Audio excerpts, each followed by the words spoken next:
Welcome to the Deep Dive. We're here to connect some dots between, well, what's happening in the news. That's right. Today, we've got two pretty distinct stories we want to unpack.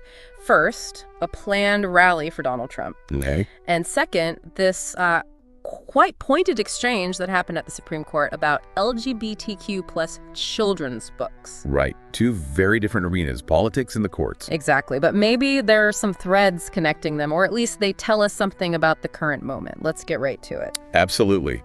You know, at first glance, they seem totally separate. Political rallies, legal arguments on education. Yeah. But when you look closer, you start seeing reflections of some key tensions, I think, in our public conversation right now. Okay, so let's start with that Trump rally. It's set for Macomb County, Michigan. That's next Tuesday. And the reason they're giving is, get this, to celebrate his first 100 days of a second term. Yeah, that phrasing, it definitely makes you pause, doesn't it? It does. I mean, we're well into the year. This isn't a new administration kicking off. It's a return. So framing it as the first 100 days, what's the thinking there? Well, that's the million-dollar question, isn't it? Usually the first 100 days signifies, a fresh start, new priorities. Right, setting the tone. Exactly. But for a president who's already served, using that specific marker months after taking office, Yeah. it suggests something else is going on. A deliberate strategy, perhaps. Like what? Reinforcing a narrative? Could be less about a new agenda, maybe more about emphasizing the comeback itself, solidifying that base enthusiasm, making it feel like a successful return. His press secretary, Caroline Leavitt, announced it on X, highlighting how eager he is to be back in Michigan. And Michigan's been such a fascinating state electorally for him. It really has. He won it in 2016, then lost in 2020, but won again in 2024. Right. And that 2016 win was huge, historically speaking. It broke that long Democratic streak in presidential races there, going back to '88. Yeah, a major shift. So his continued focus there, and specifically Macomb County, what does that signal? Macomb County is classic swing territory, often seen as a bellwether. It's got a really diverse electorate. A real battleground. Absolutely. And the fact he's had success there, particularly after Republicans struggled in the state for years, it shows a strong connection with certain voters. So choosing Macomb for this symbolic 100 days event, it's not random. Definitely not random. It's strategic. It's about energizing that part of the electorate that could be decisive again, reminding them of past wins, signaling their importance moving forward. It's also notable he'd be the second president elected to 2 non-consecutive terms. Grover Cleveland's was the first. Right, Grover Cleveland. That adds another layer to the return narrative. It does. And we saw Michigan Republicans jumping in with support, too. Representatives Lisa McClain and John James, they were on X pretty quickly. What did they say? McClain said something like, "No better place to celebrate day 100 than Macomb County." And James talked about welcoming him back to celebrate America's new golden age. Wow, new golden age. That's strong language. It is. Very emphatic. Yeah, that kind of messaging ties the rally into this bigger picture of renewal, a positive future under his leadership. That sort of party enthusiasm, it's crucial for them to maintain momentum, keep the message unified, especially this far into the term. Okay, definitely a lot to unpack just in the framing and location of that rally. For sure. Let's switch gears now over to the Supreme Court. Yeah. There was this exchange that really stood out. Justice Neil Gorsuch and a lawyer for a Maryland school district. Ellen Schoenfeld, representing Montgomery County Public Schools. Right, and this was during a case where some parents are trying to get the ability to opt their kids out of reading certain books, LGBTQ plus themed storybooks. Yes, that's the core issue. And the book that kicked off the specific notable part of the conversation was called Pride Puppy. Right, Pride Puppy.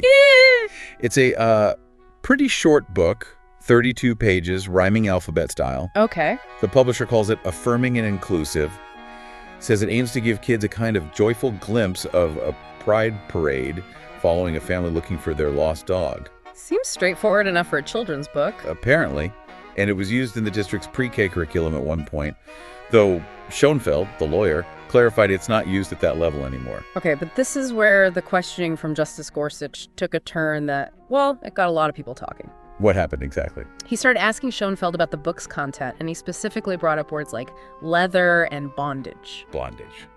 In a pre-K alphabet book. That was the question. And then Gorsuch asked sex worker, and then drag queen.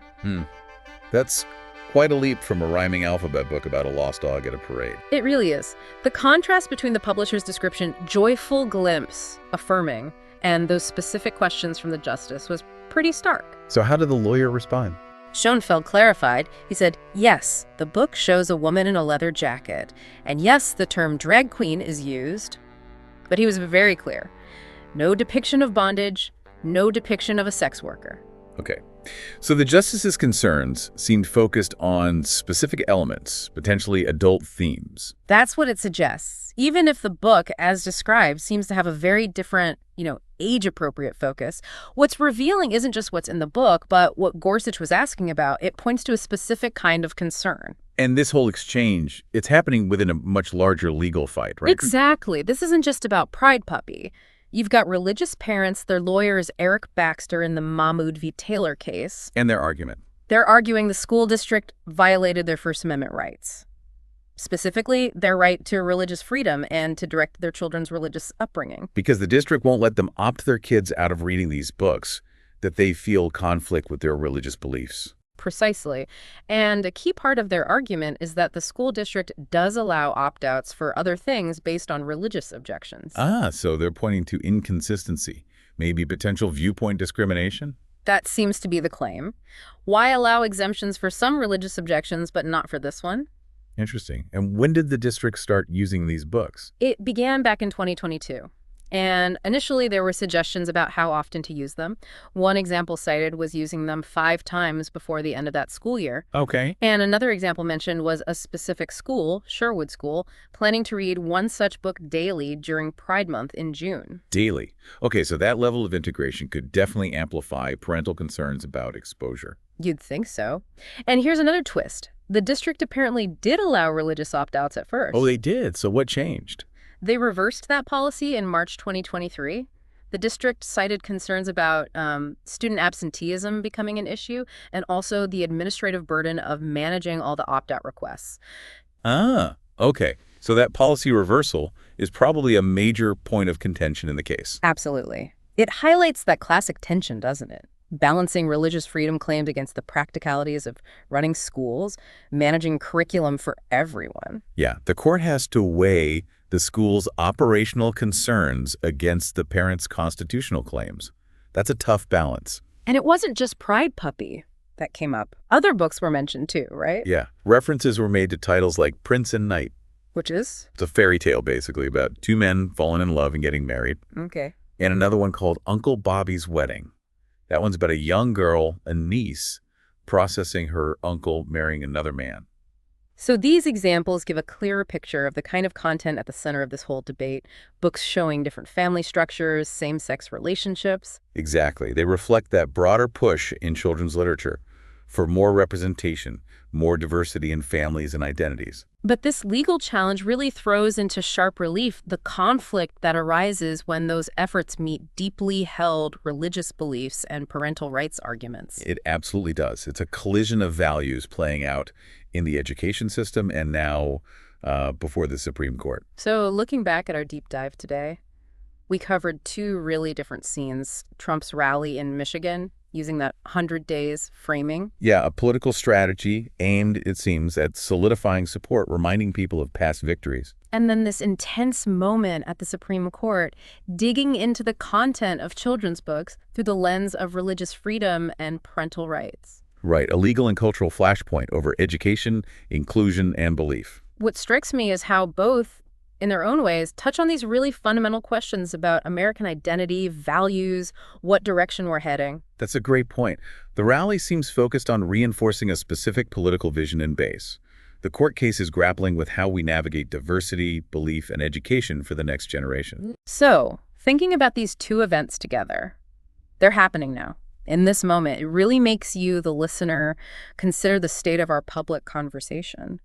What do these things suggest about the different priorities, the different viewpoints really driving things in the nation right now? Yeah, and maybe what deeper questions do these developments raise for you personally as you try to make sense of it all? Something to think about.